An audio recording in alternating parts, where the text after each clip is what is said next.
All right, question number 5. We have 4 parts.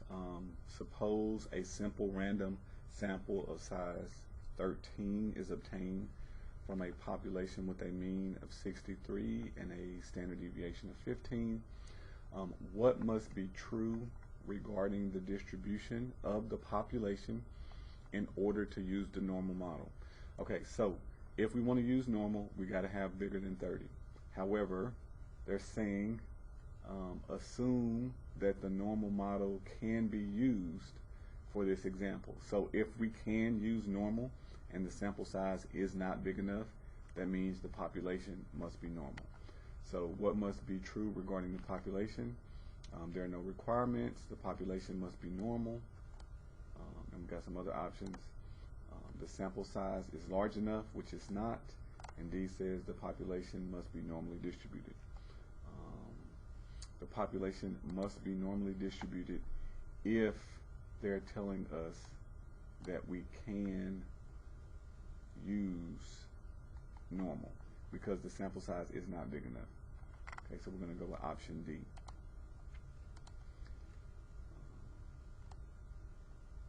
Part 2 says, assuming the normal model can be used, describe the sampling distribution of X bar. Okay, so we know that mu mean of the sample is equal to the population mean, and the standard deviation of the sample is equal to the population standard deviation over the square root of n. So these are the two things we got to work out. So the population mean was 63, which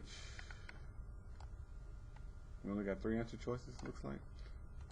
There's no D. Okay, so all of them say 63, so that doesn't help. Standard deviation is 15 divided by the square root of 13. So 15 here, and that's the only one that matches. So A is going to follow the sampling distribution parameters. Now we want to find the probability that the sample mean is less than 67.4. Okay, so we can do this with the table. We can also do this with StatCrunch. I'm going to show you both, and then I'll probably start using StatCrunch from here on out. But you do want to be able to do this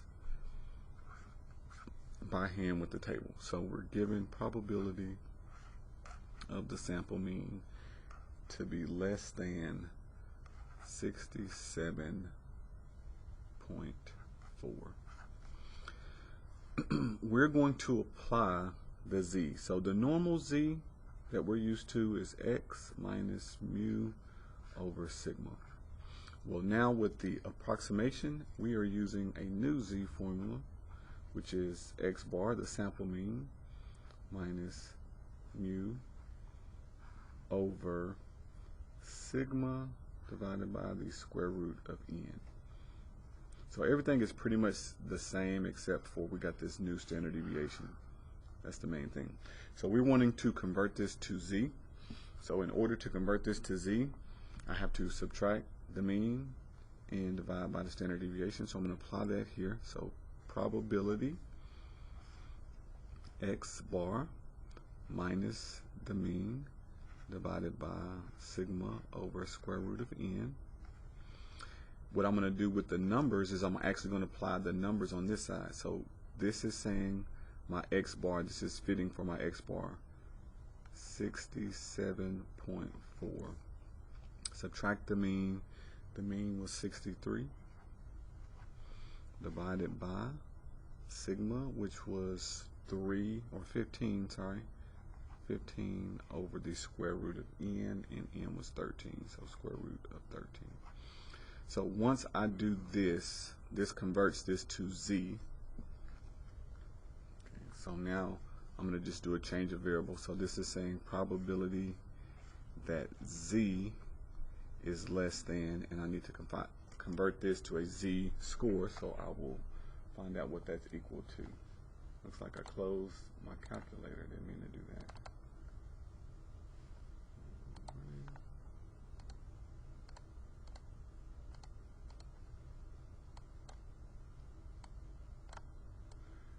Alright, so I'm going to do the top in parentheses, 67.4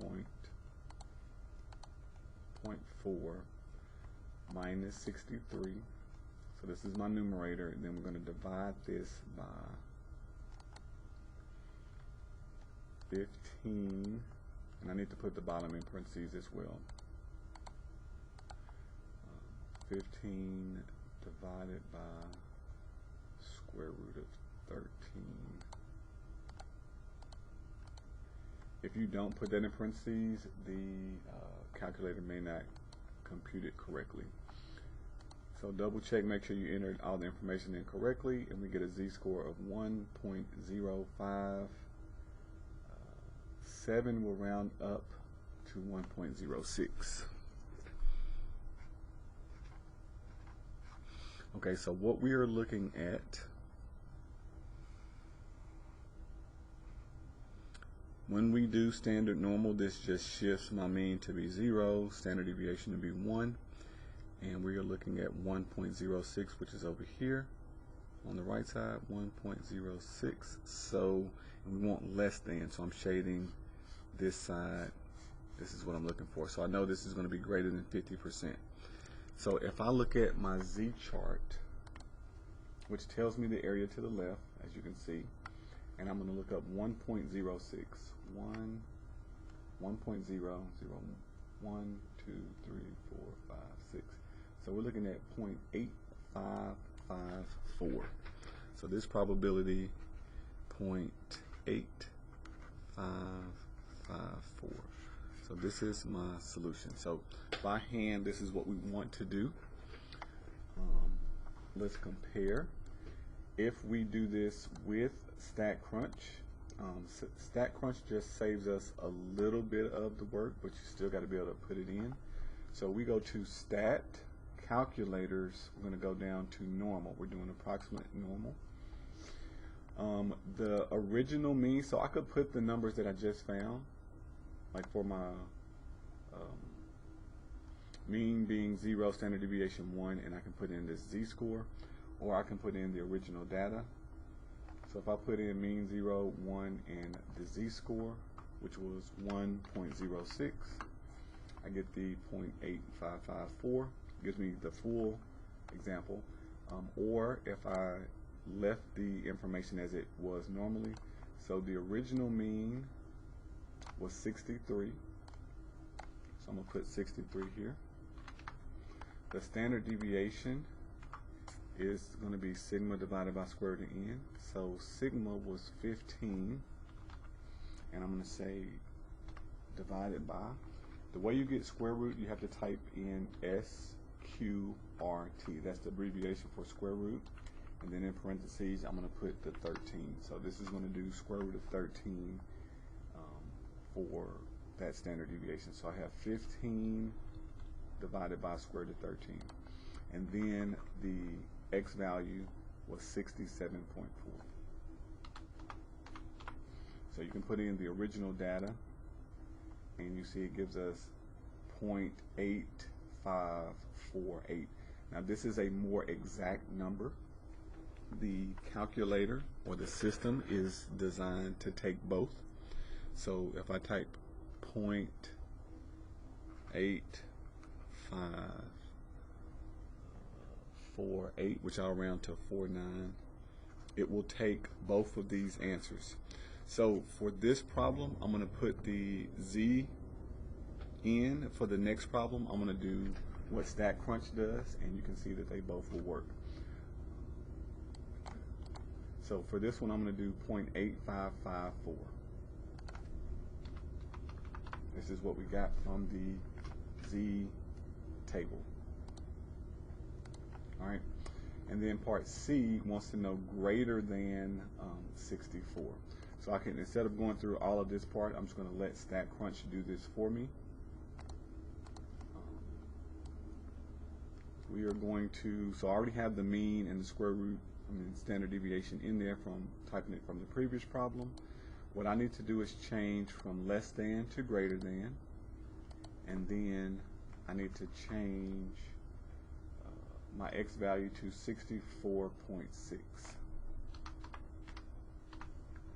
Now, if I do this by hand, I'm going to get a different value from the Z-chart, but the 3502 or 3503 when we round to 4 decimal places.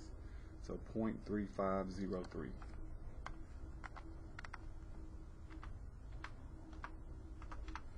And this is what we're getting from StatCrunch, which is a more exact answer, and it accepts them both. So just be aware of that.